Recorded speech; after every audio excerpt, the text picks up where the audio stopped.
Good morning, everyone, and welcome to the special meeting for the Planning and Zoning Commission. Today's date is Friday, February 17th, 2023. This meeting will now come to order. We'll begin with a moment of silence.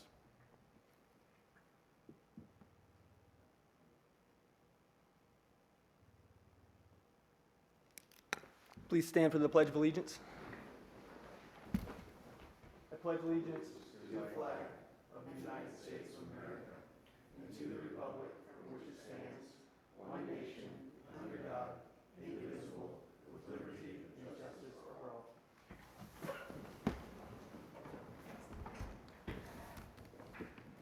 Madam City Clerk, will you please call the roll? Yes, Chair, and before I call the roll, I would like to announce that members Benny, O'Connor, and Schwartz have requested to be excused, and I will mark them so. Apking? Here. Marker? Here. Summers? Here. York? Here. Fioretti? Here. 5 present, 3 excused. Thank you. Before we get started today, I just wanted to make mention that item 6C has been removed from today's meeting. It will likely be brought up at a later date, but it will not be discussed today.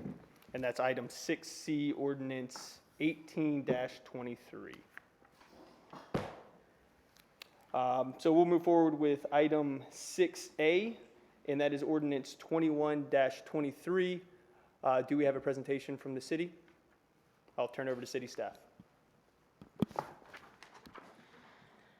Good morning, Commissioners. For the record, Amy Yearsley, Planning Manager with the City Planning Division. Staff is bringing forward this ordinance to address an influx of self-service storage facilities. This, like many other segments, are garnering the attention of residents and leaders because of their proliferation. The lack of basements and attic space for transplants create a demand for this space. However, the city has a well-documented deficiency of non-residential land to accommodate our commercial deficiency. These uses are located generally along prime commercial frontage, limited industrial properties, and at major commercial nodes, and are generally passive in nature. There are currently 1.05 million square feet of storage uses in permitting and under construction here in Cape Coral. There is another estimated 1.5 million square feet of existing self-storage. The industry standard for supply of self-storage facilities are generally 5 to 10 square feet per capita, which puts us at a supply of about 1.2 million. Metrics for locating these types of uses are supply, demand, and population growth, generally. The city is not alone in examining this issue. A number of communities throughout the state of Florida and the U.S. have been looking to further regulate this use. Since 2019, communities have been looking at regulating this use based on things such as location and distance. And on your screen, you can see kind of a summary of different regulations based on distance. Miami requires a distance of 2,500 feet between self-storage uses in commercial industrial districts. Charleston is a little lower at 200 feet, within 200 feet of residential and mixed use. You also see some requirements requiring active ground floor retail. In some places you see straight up prohibition. And in some cases we've seen moratoriums or bans altogether. Other examples, City of Lauderhill prohibits self-service storage within 2 miles of other such facilities in their commercial districts. Pompano Beach enacted a moratorium to examine the use prior to introducing regulations related to operational and architectural requirements. Pasco County also went down the same road and examined the use prior to the introduction of regulations, which included a minimum lot size requirement, setbacks, landscaping, design standards, buffers, and accessory uses. And you can see a little excerpt from Pasco County there.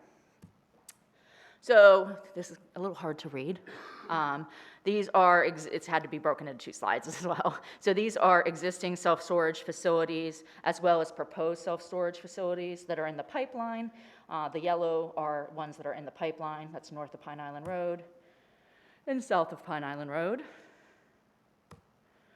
So what are our current regulations? We do currently permit self-storage facilities with special regulations, we call them P-STARs, in the commercial, industrial, and commercial corridor zoning districts. Self-storage facilities are defined as a building used for the storage of personal property where individual owners control individual storage spaces.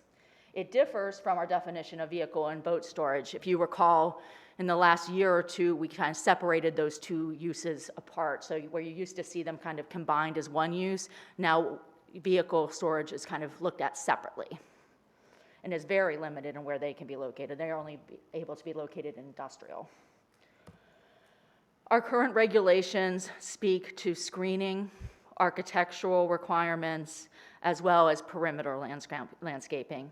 And in addition, it's bolded at the bottom, we currently prohibit them with frontage of 170 feet or greater on Pine Island Road. So that is a current regulation. What is being proposed today is 2 new additional regulations to be added to the special regulations section. And they basically read as follows. No part of a self-storage facility shall be located within 400 feet of Burnt Store Road. And it would prohibit self-service storage facilities within 1,000 feet of another self-storage facility. That is what is being proposed to be added to the regulations. Staff is recommending approval of ordinance 21-23, and we stand by for any questions. Thank you. This is a public hearing. I'd like to open up to the public at this point. If there are any members of the audience that wish to speak, please direct yourself to the podium right here and state your full name for the record.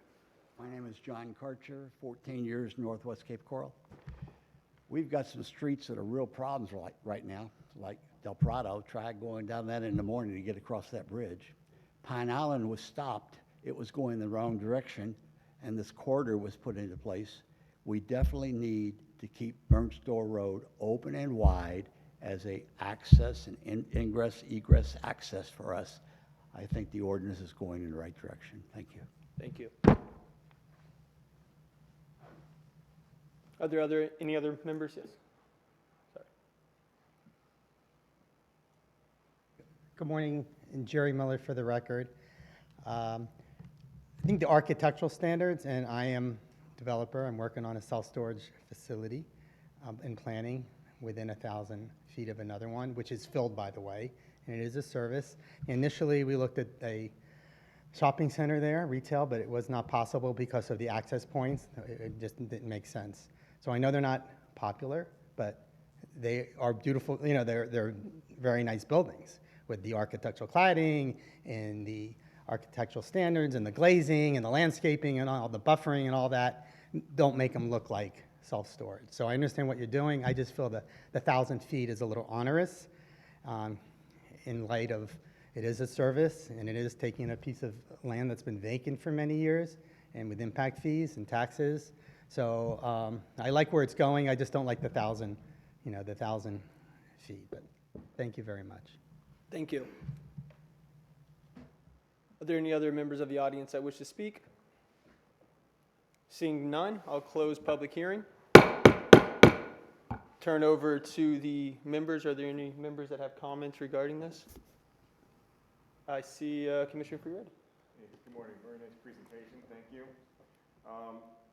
I also share the gentleman's thoughts. I work in real estate development, and I've always had a problem with these proximity requirements. That you can't have one use within a distance of another use.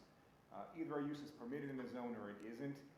These are not high-intensity uses. They very low traffic, and the proximity limit doesn't make sense to me. It's almost a quarter mile between the two. I've also heard, I'm not a legal expert, but I've heard that these proximity distance exclusions are somewhat unconstitutional. But of course, I'll leave that to the lawyers and anyone else. But I'm not in favor of this. That's all I have to say. Commissioner Apkin. Thank you. The problem I have with the storage facilities is the use of commercial properties. We have very limited amount of commercial property in Cape Coral, and I think it's important to see what we can develop on those particular areas as far as services. The only service a storage facility provides is storage versus other amenities that we might have to have within the city itself. So I think, if you look around the amount of storage facilities that are already up and coming, I think that's plenty right now. And it's almost like, if somebody sees something that's working within a city, a developer, that's what they go for as far as income. But I think as far as what the should be for the public use overall and the benefit, I think it's more so that we should use commercial property for city services, whether it be for medical facility or gas station, anything else like that, where a grocery store, whatever it is that we need in an area, we have to be very cognizant of that, again, with the limited amount of commercial property we have. And as fast as we're growing as a city, that's some identifiable areas that we need to concentrate on. Thank you. Thank you. I have a question for the city.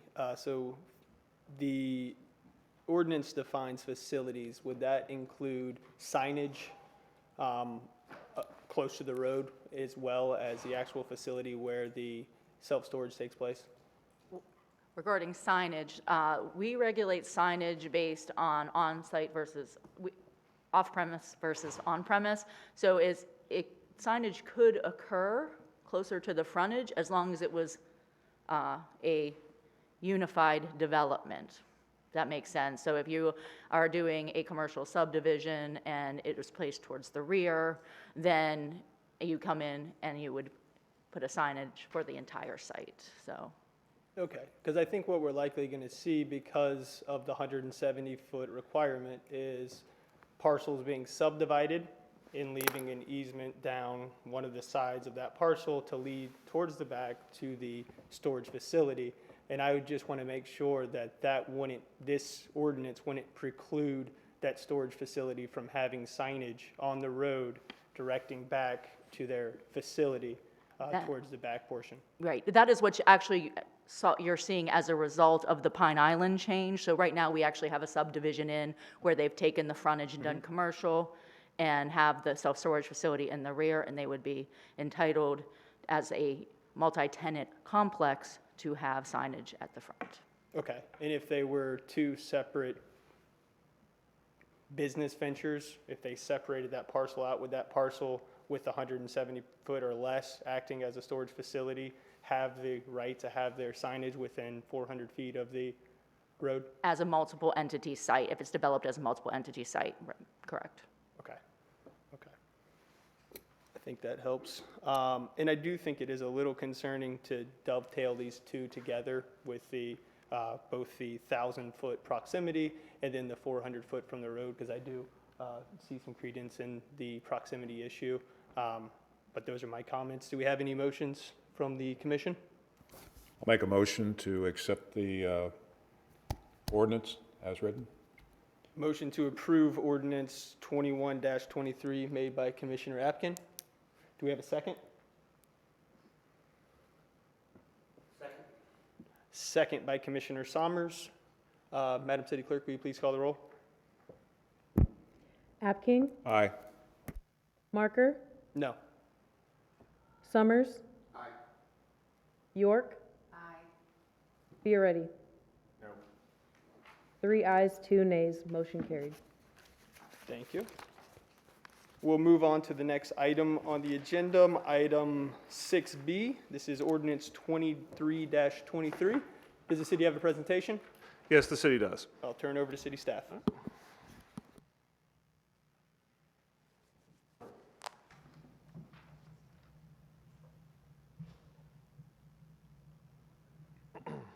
Good morning. For the record, Wyatt Daltrey, playing team coordinator for the city's planning division. My credentials may be obtained at the city clerk's office. What we have before you today is ordinance 23-23, which are the burnt store zoning districts. City of Cape Coral, of course, is the applicant for this ordinance, and the request is to establish 2 zoning districts in Article 4 Land Development Code and to make revisions to Article 11 definition section, the overall purpose of which is to establish the Burnt Store Road Corridor District, BSC, and the Burnt Store Overlay District, the BSOD. Provide you with some background, and I'll turn it over to Chad Boyko to discuss the Burnt Store Corridor, and then we'll finish up with me speaking about the Burnt Store Overlay District. However, to begin and to set the table here, as we are aware, there have been several recent city initiatives and studies that had focused on the Northwest Cape. For example, 2016 City commissioned a study to determine a vision for the Northwest Cape, which resulted in the Northwest Cape Vision Plan, as well as a vision plan for the Seven Islands site. Subsequently to that, city had amended the future land use for 7 islands of mixed use, created a land use subdistrict for the site, created a specific zoning district for the 7 islands, and basically through this whole effort, these initiatives recognize that Burnt Store Road corridor and the surrounding areas will play a major part in the future growth of northwestern Cape Coral. Now, that vision plan, the Northwest Cape Vision Plan, recognized that properties along Burnt Store Road, particularly north of Van Buren, have characteristics that are different from the pre-plaid nature found throughout most of Cape Coral, being that these properties are largely unplatted, have a minimum of 5 acres in size, and in some cases are much larger than 5 acres, which provide you with additional opportunities for things like non-residential development, mixed-use development, which smaller sites just can't provide. Utility expansion will create new development opportunities, particularly for non-residential development. We're already seeing some expansion of utilities through the North 2 utility expansion program, which had recently completed. Furthermore, the city has already adopted as part of this process a new future land use map classification, which you had reviewed, called the Burnt Store Road District. That was adopted by council back in December. We're now in the process of mapping that district along Burnt Store Road. We had a meeting about that on Wednesday. We'll be discussing that further in April. So generally, I guess the point of this is that we are going through these processes of setting up the Burnt Store Road area for future non-residential mixed-use development. And this is just one of those steps in the process, basically creating those zoning districts. At this point now, I'll turn it over to Chad Boyko, a principal planner, to discuss the Burnt Store Road Corridor District. All right. Good morning, Commissioners. Once again, Chad Boyko, principal planner. So the highlights of the Burnt Store Road Corridor District is this district it's one of the 2 ones that we designed for the burst land use category. The BSC, it was intended for the larger properties that are Van Buren north all the way up to the boundary of the city. Once again, this is just the language for the zoning district. We'll show you some maps here in just a couple of minutes, but we are not mapping this at the time. It's just to kind of give you an idea of why we developed the regulations that we did for this section of the Burnt Store Road corridor.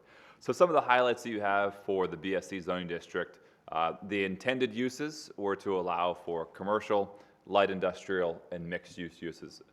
There would be no freestanding residential uses that would be allowed. You would be allowed to have residential that were in horizontal or vertical mixed use. Normally you see vertical mixed use more than you see horizontal, but you would not have any freestanding single family or multifamily development that is allowed in this corridor. We've also put it into place for enhanced landscape buffering along Burnt Store Road to give it a nice thick buffer so that it's an attractive corridor visually for everyone that is driving along that roadway. The idea was we put in regulations in terms of site design and also building design so that you would have a visually appealing commercial corridor, even though the intent was to allow for light industrial and uses like that. The idea is that if you put them into an attractive building space, attractive design, you can have uses that are beneficial to the city, but also within developments that where you don't have industrial park style settings. So we want to have uses that have employment opportunities, but also make sure that the developments are attractive. And then lastly, we developed the Burnt Store Road corridor to utilize the opportunity of having those large unplatted tracks along a heavily traveled arterial roadway like Burnt Store Road. So this is the proposed area that the BSC or the Burnt Store Road corridor would go into. There's a lot of parcels here. The area that would be mapped at a future public hearing, once again, this is just the text, would be these large parcels that are starting at Van Buren and then going north. You have some about 300 acres of city-owned property that is on the west side of Burnt Store Road, and you also have several large tracts that go up and down that roadway as well. So the idea behind our architectural requirements and our design criteria was if you travel south along US 41 to Bonita Springs, Naples, it's not common, but you see buildings where they, even along a busy roadway like US 41, which is an arterial roadway, they've got some design standards so that you can push buildings up to the front of the roadway, and you don't have sort of your parking space, your sea of parking in between that roadway, and you get a nice sort of visual appeal with these buildings that are flush to the roadway. You can have some parking lots that are considered within the front yard, but what we've done with the design criteria is we've established a build-to line, and then you can have some of your parking that is off to the side of that building. So you have some nice immediacy with the buildings that are near the frontage of Burnstone Road. You have a 30-foot wide landscape buffer, but the idea is to push those forward and instead of having large areas of parking spaces between the roadway and the building, you would only have that on the side of the building within the front yard. So some of the other design standards we have for the BSC, we have no exposed metal on the front facade, such as roll-up doors. The current regulations are you can have a maximum of 30% of exposed metal. This would eliminate any exposed metal on the front facade of buildings in this district. We have the front build-to line, which is at, I want to say, 30 or 36 feet. I'm sorry, it's 30 feet, and that is while there's a 30-foot front setback, there's also a landscape buffer that comes into play. So all the buildings would be set right outside that 30-foot wide landscape buffer. We have varied roof lines to avoid flat or box-type buildings, such as sometimes you have to see with bank buildings. They have sort of like this rectangle shape. We've made sure that you would have varied roof lines. We have facade projections that are in there as well to eliminate the sort of flat front style buildings similar to the roof lines. We have a minimum requirement of 30% glazing along the front facade. The current minimum, I believe, is around 20 or 25%, so this ups the number of windows that you would have in the front of all the buildings. And then another key component is that the BSC would not allow any deviations to any of the design criteria. Currently, we allow for things such as deviations and variances that you can apply for through public hearings. This would not allow any deviations. The only way to get out of the requirements of the BSC would be to go through a planned unit development process. So some of the intended uses we touched about earlier: light industrial, retail, restaurant, professional, medical office, and then mixed use. I think these are the kind of things that the residents of the Northwest have said they want to see, City Council as well. They're sort of economic generators. They're things that will bring tax dollars and also be attractive for residents that are up there and provide some much needed services to the Northwest, because really there's not a lot out there. A lot of that's due to the utilities. The following uses that are prohibited within the Burnstone Road corridor are drive-through facilities, car washes, self-storage uses, vehicle storage uses, outdoor display of merchandise, and then standalone residential uses. All right, so now I'll turn it back over to Wyatt. He'll talk about the Burnstone Road Overlay District. Thank you, Chad. In contrast to the Burnstone Road Corridor District, the Burnstone Overlay is to be placed on existing commercial, professional, CAC future land use. As you can see on the map here, and actually there's an additional map here, it's basically the area from Van Buren South to Embers Parkway. We're looking at smaller properties. So a different look, basically different regulations would be required for this stretch of Burnstone Road. But that being said, what we didn't want to do is replicate what we see on Del Prado. And so with that in mind, we've created this district that has certainly some of the similar regulations to that which you have in the Burnstone corridor, but really more oriented towards smaller sites, and I'll address some of those. Just as with the Burnstone corridor, we're looking at a front build-to line. We're looking at, while having drive-through aisles, they'd have to be screened. They'd be required to be screened, or you can't have drive aisles. Similar to the Burnstone corridor, varied roof lines to avoid flat or box-type buildings, facade projections to eliminate flat front-style buildings similar to roof lines. The 30% glazing requirement is identical, and also no deviations permitted except through the planned unit development process. So if we have a developer who has a different plan for this area and can't perform what they want to do using the Burnstone Overlay District regulations, we at least have the opportunity, really the requirement, to look at that through a close lens and really require of the developer something similar to what we have with the Burn Store Overlay District.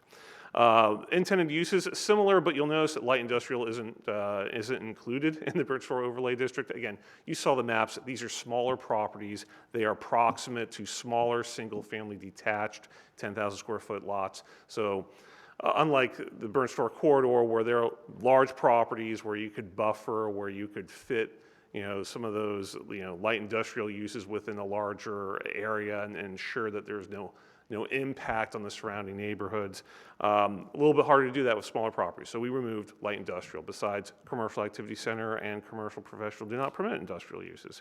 But we're still looking at retail, restaurant, professional medical office, mixed uses. Prohibited uses, car wash facilities, self-storage, vehicle storage, outdoor display of merchandise, standalone residential. So again, we're trying to keep a similar look to the Burn Store corridor, just with smaller properties. In addition to the Burn Store Overlay District and to the Burn Store corridor, we are making changes to Article 11 definitions through our conversations with our city attorney's office. It was noted that we're referring to front yard and a lot of regulations regarding build to lines, but we didn't have definitions for the front, side, and rear yards. So we decided through this process this would be a good time to include those definitions in this ordinance. So that's what we are recommending. The definitions we have are more or less identical to those you can find in any other community that has front, side, and rear yard definitions. So to conclude, staff recommends adoption of this. Again, we just like to say this is another part of the process. We're basically putting the regulations in the rule book, so to speak, ahead of an eventual rezone. I'll stand by for any questions. Thank you, Mr. Daltrey. This is a public hearing. I'll now open up to public comment. If there's any members of the public that wish to speak, please direct yourself to the podium and state your full name for the record. John Karcher, Northwest Cape Coral, 14 years. If you ask any of my neighbors in the Northwest, they're going to refer to us as the stepchild of the city. Everybody else has everything else. We have to drive miles now to get somewhere, like to a pharmacy, to a grocery store, and when you get to the grocery store, it's so overcrowded, you're in there for hours. I think what I'm seeing here is perfect, and I suggest that you follow the lead here. I also, if you haven't heard, I was with Brian Hammond the other night at the Republican Club, and the finishing part of Burn Store Road, they have the funds for it now, and they're going to move that forward, so we won't be having the two-lane roads. We're going to have a lot more traffic going up Burn Store Road, so we don't need all these in and outs like we have on Del Prado. I think you should vote to go with what staff is looking for. Thank you. Thank you.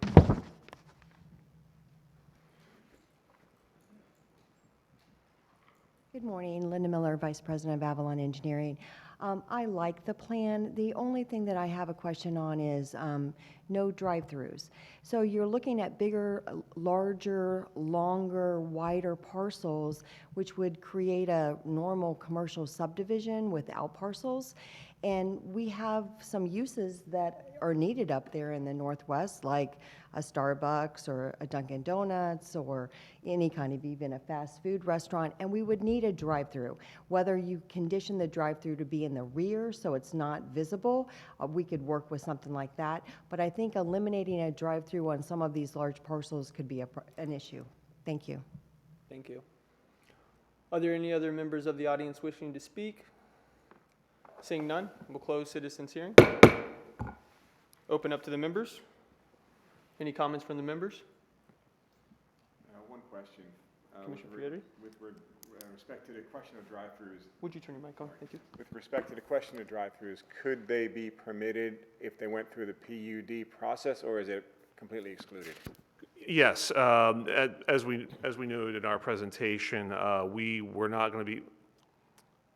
The proposed regs do not permit for any deviations. However, if someone was to apply for a planned unit development project, a PUD, that essentially is its own separate zoning district. So now, part of that is you create the uses you want in that zoning district, development standards. So given given the marker, frankly, that we've put on the Burnt Store Road Corridor District, basically, we're looking for high-quality development. We're looking at ways to protect the surrounding neighborhood. We would demand through any prospective PUD that whatever we be giving, so to speak, out of the BSC, there be, we would be seeing higher quality in the PUD to account for what we'd be losing if this, for something that would otherwise be in the BSC. So, but to directly answer your question, new zoning district, therefore that prohibition would not matter. We'd certainly be looking for screening though, or putting it in the rear as a result. Great, thank you, Wyatt. White, I had a question for you. Can you kind of articulate the reasoning from the city as to why there is a prohibition on drive-throughs in this proposed ordinance here?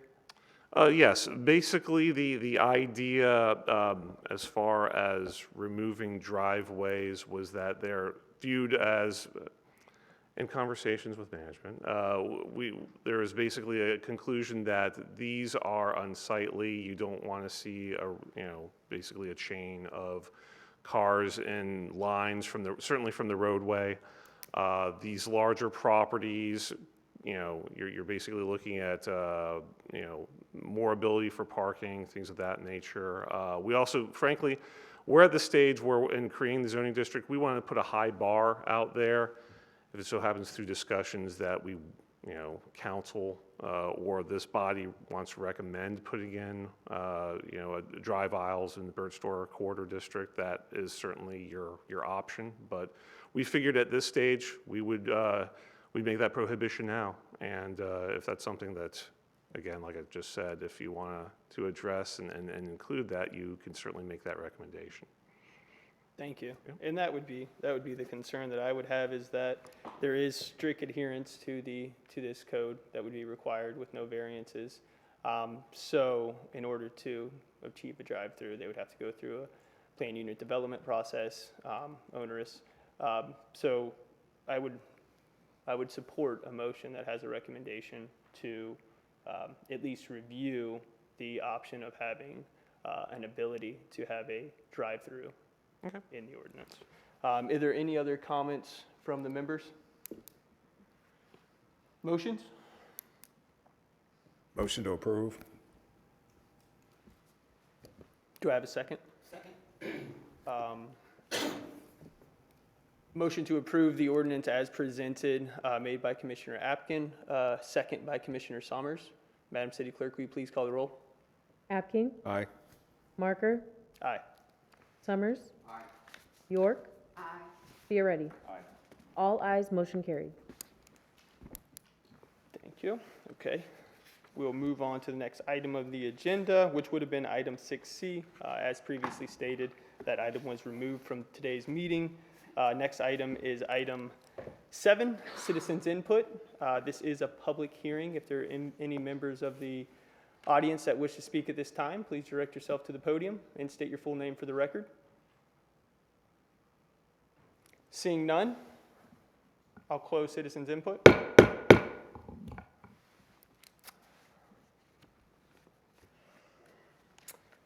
Item 8, other business. Is there any other business to be addressed today? Seeing none, we'll move on to the final item, item 9, date and time of next meeting. The next regular meeting for the Planning and Zoning Commission is scheduled for March 1st, 2023 at 9 a.m. in council chambers.